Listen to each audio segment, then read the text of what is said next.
Eh bien, bonjour. L'objectif de cette vidéo est de vous démontrer les formules qui vont permettre de résoudre une équation de degré 2. Alors, cette vidéo s'adresse en priorité à des élèves de première spécialité mathématiques.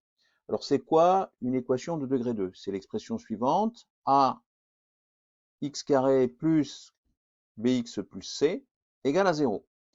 Avec a qui appartient à l'ensemble des réels non nuls, a doit être différent de 0, B appartient à l'ensemble des réels, donc B peut être égal à 0. C appartient à l'ensemble des réels. Alors, ax carré plus bx plus c, en fait, c'est un polynôme de degré 2. Alors, pourquoi polynôme? Parce qu'en fait, on a plusieurs monômes. Ici, on a un monôme de degré 2, ax carré. Bx, un monôme de degré 1, puisque x est x exposant 1. Et ici, c, c'est ce qu'on appelle un monôme de degré 0, puisque c, c'est c multiplié par x exposant 0. X exposant 0, ça vaut 1. C'est donc un monôme de degré 0. Donc ce polynôme s'appelle polynôme de degré 2 parce que le monôme de plus haut degré, c'est ax carré. Résoudre une équation de degré 2, c'est trouver les solutions à une équation qui correspond en fait à un polynôme de degré 2 qui est égal à 0. Alors pour cela, la stratégie, elle est quand même très classique. On a une forme développée, on va la factoriser. En la factorisant, on va se retrouver avec deux facteurs qui seront des équations de degré 1 et on va pouvoir résoudre plus facilement. Donc on transforme une forme développée en une forme factorisée pour pouvoir après résoudre l'équation plus facilement. Pour cela, on va utiliser l'identité remarquable suivante, qui est très connue. Grand A carré moins grand B carré égale grand A moins grand B multiplié par grand A plus grand B. C'est cette identité remarquable qu'on va utiliser. Alors, je vais commencer par factoriser par petit a. On a donc ax carré plus bx plus c qui est égal à petit a facteur de x carré plus b sur a x. Voilà, je m'arrête ici pour l'instant. Et comment transformer cette expression en un carré? Alors, je vais utiliser cette fois une autre identité remarquable, qui est la suivante. Grand A plus grand B au carré, c'est égal à grand A carré plus 2 fois grand A fois grand B, plus grand B au carré. Donc, c'est ça que je vais utiliser. Le problème, c'est que je n'ai pas ici déjà 2. Alors, je commence bien par un carré, mais il me faudrait le 2 pour faire 2AB. Alors, pour cela, je vais le rajouter. On a donc a facteur de x carré plus 2 fois b. Alors, je dois diviser par 2 pour compenser, pour que ce soit toujours la même expression. Donc, b sur 2a multiplié par x et après plus c. Donc, on a le début qui correspond bien. Il me manque plus que le grand B au carré, qui a priori, le grand B serait b petit b sur 2a. Alors, je vais là aussi le rajouter, ça ne va pas être très compliqué. J'ai donc ax carré plus bx plus c qui va donc être égal à a facteur de x carré plus 2 fois b sur 2a multiplié par x plus b sur 2a, donc le tout au carré, donc j'ai mon grand B au carré. Mais pour que ça soit toujours égal à cette expression-là, il faut compenser. Donc je vais faire moins b sur 2a au carré. Et là, je ferme la parenthèse, plus c. Alors ça paraît compliqué comme ça, mais je vais pouvoir ici simplifier la chose en factorisant ici cette expression. Alors, en effet, a x carré plus bx plus c, c'est donc égal à petit a facteur de x plus b sur 2a, le tout au carré, d'accord, moins b sur 2a, le tout au carré, là je ferme la parenthèse, plus c. Alors, je veux quand même maintenant insérer le petit c dans la parenthèse, donc pour cela, je vais encore factoriser par a à ce niveau-là, et ça va me donner a facteur de x plus b sur 2a au carré, moins b sur 2a le tout au carré, plus c sur a. Et maintenant, la parenthèse, je vais la mettre ici. Alors, on a cette expression qui pourra correspondre au grand A carré. L'objectif, c'est comment je vais ici triturer cette expression pour me retrouver avec moins b carré. C'est ça l'idée. Alors, on va prendre l'expression moins b sur 2a au carré plus c sur a, eh bien c'est égal à moins b carré sur 4a carré plus c sur a. Je vais ramener au même dénominateur, c'est-à-dire je vais prendre comme dénominateur commun 4a carré. Donc je vais multiplier ici c sur a par 4a au numérateur et au dénominateur. Je vais donc me retrouver avec moins b carré sur 4a carré plus 4ac sur 4a carré.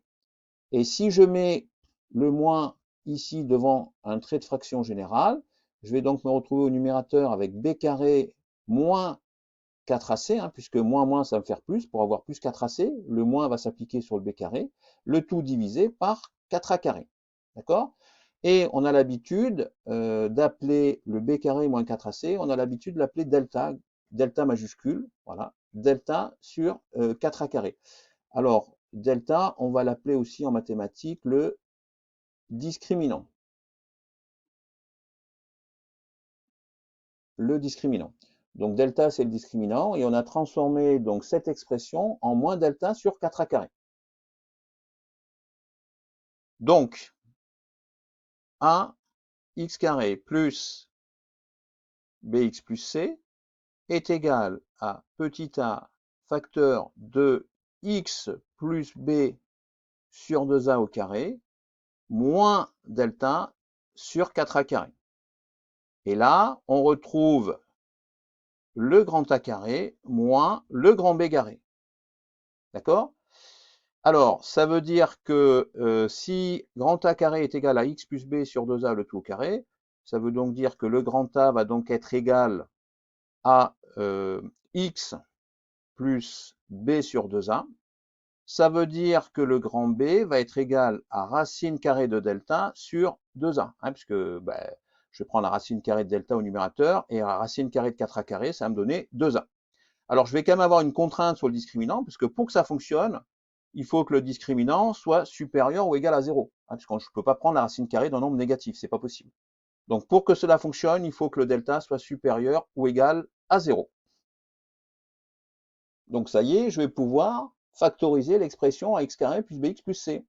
Ça va me donner ici a facteur de, alors je vais prendre grand A moins grand B. Alors, grand A, ça va être x plus b sur 2a moins grand B, c'est-à-dire moins racine de delta sur 2a, voilà, multiplié par grand A, donc x plus b sur 2a, et cette fois, plus racine carrée, parce que ça va être grand A moins grand B fois grand A plus grand B, donc cette fois, ça va être plus grand B, donc plus racine carrée de delta sur 2a. Et là, je vais me retrouver avec une équation produit, puisque je rappelle que petit a est différent de 0. Donc ça veut dire que c'est l'expression entre parenthèses qui va être égale à 0 qui correspond à une équation produit. Donc mon équation produit, ça va être la suivante. X plus b sur 2a moins racine carrée de delta sur 2a multiplié par x plus b sur 2a plus racine carrée de delta sur 2a, d'accord? Donc ça, ça va être égal à 0, hein, puisque je rappelle que petit a est différent de 0. Et c'est donc équivalent à écrire que x plus b sur 2a moins racine de delta sur 2a égale à 0. Ou alors, x égale, ou alors x plus b sur 2a, plus cette fois racine carrée, hein, c'est ce facteur-là qui peut être égal à 0, racine carrée de delta sur 2a qui est égal à 0. J'ai une équation produit, hein, x plus b sur 2a moins racine de delta multiplié par x plus b sur 2a moins racine de delta sur 2a égale à 0. Soit le premier facteur égale à 0, soit le deuxième facteur égale à 0. D'accord? Alors, au final, je me retrouve avec quoi? On a ax carré plus bx plus c, qui est donc égal à a facteur de petit a facteur de x plus b sur 2a moins racine carrée de delta sur 2a facteur de x plus b sur 2a plus racine carrée de delta sur 2a, d'accord? Et ça, c'est égal à 0. Ça se ramène donc, vu que a est différent de 0, ça se ramène à résoudre cette équation produit, c'est-à-dire que x plus b sur 2a moins racine carrée de 2a égale à 0, ou alors x plus b sur 2a plus racine carrée de delta sur 2a égale à 0. Et donc ça, c'est équivalent à écrire, ce premier x, je vais l'appeler donc x1, ça sera la première solution. Ça sera donc, alors le b sur 2a, si je fais passer dans le membre de droite, il va devenir moins. Donc moins b, le moins racine de delta sur 2a va devenir plus. Donc plus racine de delta sur 2a, moins b plus racine de delta sur 2a. Et je vais avoir comme deuxième solution possible, là c'est pareil, le b sur 2a dans le membre de droite va devenir moins b sur 2a, et le plus racine de delta va aussi devenir moins racine de delta, et donc le tout sur 2a. Donc voilà les deux solutions que je vais avoir pour mon équation de degré 2, avec comme contrainte delta supérieur ou égal à 0. D'accord? Donc en fait, on va faire un petit résumé de ce que l'on a trouvé. Pour résoudre cette équation, c'est-à-dire que pour résoudre ax carré plus bx plus c égale à 0, on calcule dans un premier temps le discriminant, b carré moins 4ac. Ensuite, à partir de là, trois configurations s'offrent à nous. Première configuration, le delta est strictement supérieur à 0, et je me retrouve avec x1 est donc égal à moins b plus racine de delta sur 2a, et le x2 égale moins b moins racine de delta sur 2a. Première possibilité. Deuxième possibilité, le delta est égal à 0. Et donc là, je vais me retrouver avec ce qu'on appelle une solution double. x1 égale x2 égale moins b sur 2a. Et enfin, la dernière possibilité, si delta est égal à 0, est strictement négatif, pardon, strictement inférieur à 0, là, on ne peut pas prendre la racine carrée d'un nombre négatif. Donc ça veut dire que ces formules n'existent pas, ne sont pas bonnes, et donc il n'y a pas de solution réelle.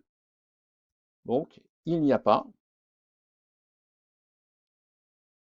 de solution réelle. Alors quand je dis solution réelle, ça veut dire des solutions qui correspondent à des nombres réels. Si vous avez la chance de faire en terminale mathématiques expert, l'option mathématiques expert, on vous donnera la possibilité de franchir cette frontière. Au collège, vous avez franchi la frontière des antirelatifs.